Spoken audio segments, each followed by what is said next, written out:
10 motivos para estudar os temperamentos. Neste sétimo e último vídeo da parte teórica do aprofundamento Temperamentos na Prática, nós vamos falar sobre a utilidade prática dos temperamentos. Para que servem os temperamentos? Caso nós precisarmos retornar à parte teórica dos temperamentos, nós vamos fazer isso através de aulas complementares. Mas neste vídeo fica encerrada a parte teórica. Aqui se conclui a parte essencial da teoria sobre os temperamentos humanos.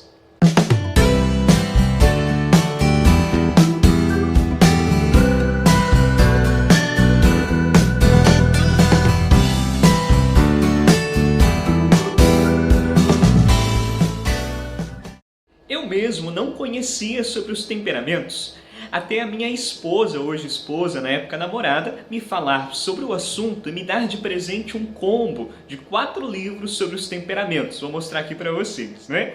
É o livro Os Temperamentos, do Padre Conrad Roque, o livro Os Temperamentos também do Cláudio Galeno, né? Um dos primeiros autores, aí, o primeiro a relatar sobre o assunto, um médico.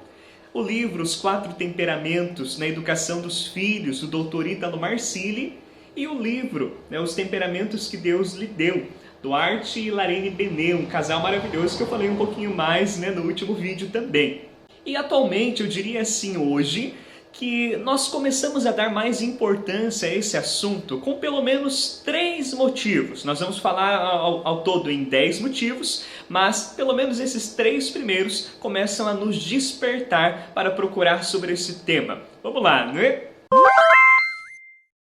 Responsabilidades. Quando nós temos e assumimos responsabilidades, nós precisamos honrar elas. Quando nós temos compromissos, precisamos trabalhar a questão de qualidade, produtividade, eficácia, e tudo isso tem a ver com temperamentos. Por exemplo, se você não precisa ter responsabilidades, ou até o momento não tem muitas responsabilidades, e você nunca se deparou com, por exemplo, prazos de entrega, né, de um trabalho profissional ou acadêmico, aí você descobre que tem uma tendência à procrastinação, né? Como lidar com isso? Qual é a tendência natural de procrastinação? Tem a ver com o temperamento? Não tem a ver? Isso é importante e nos desperta para querer saber sobre o tema.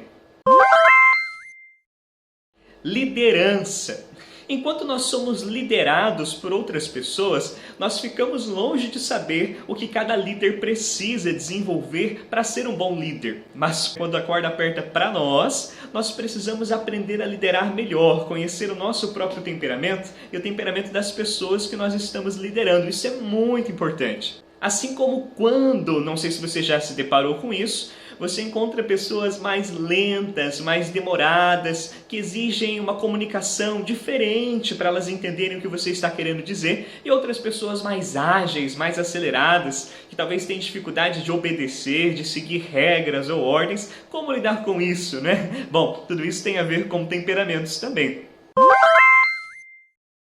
Relacionamento amoroso. Enquanto nós nunca nos relacionamos com ninguém de verdade, de uma forma séria, de uma forma profunda, nós não entendemos como é importante conhecer a si e o outro. Mas quando você quer construir um bom relacionamento, você entende o quanto é importante conhecer essa ferramenta para entender diferenças desde dar e receber o amor do outro, que pode ser totalmente diferente da sua forma, o tempo do outro, a necessidade afetiva do outro, o jeito do outro se comunicar, a busca pelos objetivos e a forma de tentar alcançá-los. Enfim, são muitas diferenças que isso demonstra o quanto é importante nós estudarmos temperamentos para ter um relacionamento afetivo melhor, né? Por exemplo, né, tem muitas pessoas que acham e acabam entendendo que algumas pessoas são mais frias, mais distantes, e parecem ficar com aquela sensação, poxa, mas o outro não gosta de mim, o outro não está sentindo mesmo o que eu estou sentindo por ele.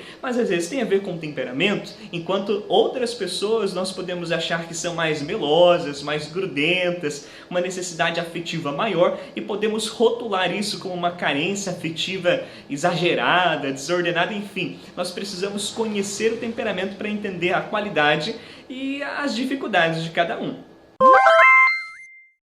Autoconhecimento. Além de todas essas 3 características que o temperamento nos ajuda a resolver e entender melhor, O quarto ponto é o autoconhecimento, ou seja, muitas vezes nós acreditamos que estamos prontos, somos perfeitos, não temos nada para mudar.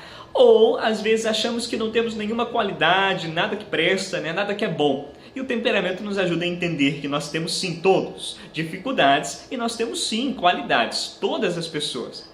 Para algumas pessoas é muito difícil reconhecer alguma fraqueza, alguma limitação, e a ciência dos temperamentos ajuda de uma forma bem, às vezes mais indireta, a reconhecer como nós precisamos mudar, sem precisar de uma acusação muito grande, uma autoacusação, uma acusação de outras pessoas. Então isso facilita a mudança para que você e eu nos identifiquemos com a necessidade de mudança, com aquilo que precisa ser transformado, sem precisar se incomodar muito com aquilo ou achar até mesmo que nós somos os únicos que temos essa dificuldade, que nós estamos sozinhos no barco, que ninguém mais passa por isso, né? Com a tendência de um temperamento especial, de achar que só ele que está sofrendo, aquele sofrimento é só dele, mas não, muitas pessoas passam por coisas semelhantes, já enfrentaram, já superaram ou estão lutando e tentando superar junto conosco também. Conhecimento do outro. Conhecer os temperamentos também nos ajuda a ser mais empático com os outros, mais misericordioso, constrói pontes de reconciliação para a gente se entender melhor, né? Saber se comunicar melhor com as outras pessoas e conseguir enxergar os porquês, as causas, os funcionamentos do comportamento do outro. Isso facilita muito. Até mesmo tem uma passagem que diz, né? Porque olhas tu para o argueiro que está no olho do teu irmão e não vê a trave que está no seu próprio olho, não é? Em São Mateus, capítulo 7, versículo 3. Então, ao invés de só apontar, né, o erro do outro, nós começamos a ter mais misericórdia com o outro, por entender também que nós também temos limitações. Comunicação.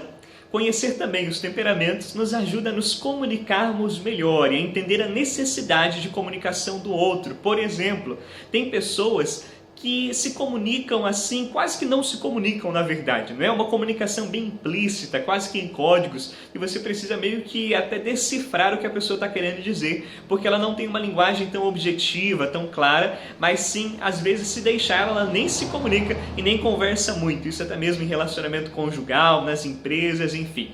Às vezes você acha que a pessoa está indo super bem e não está, ou acha que a pessoa está indo super mal e está indo super bem, mas ninguém sabe porque ela também não comunica, né? Então isso ajuda a própria pessoa a entender a necessidade de desenvolver melhor a comunicação, mas também a sua necessidade de entender melhor o jeito dela, não é? E ajudar ela a se desenvolver melhor, né? Sem pressionar de uma forma negativa. E também outras pessoas que precisam e gostam, funcionam com uma comunicação mais diretiva, mais assertiva, objetiva, e precisam dessa comunicação para funcionar melhor e vão esperar de você, né? Sobretudo em casos de liderança, por exemplo, que você dê nortes mais claros, objetivos mais claros, mais concretos, esperam de você nessa objetividade.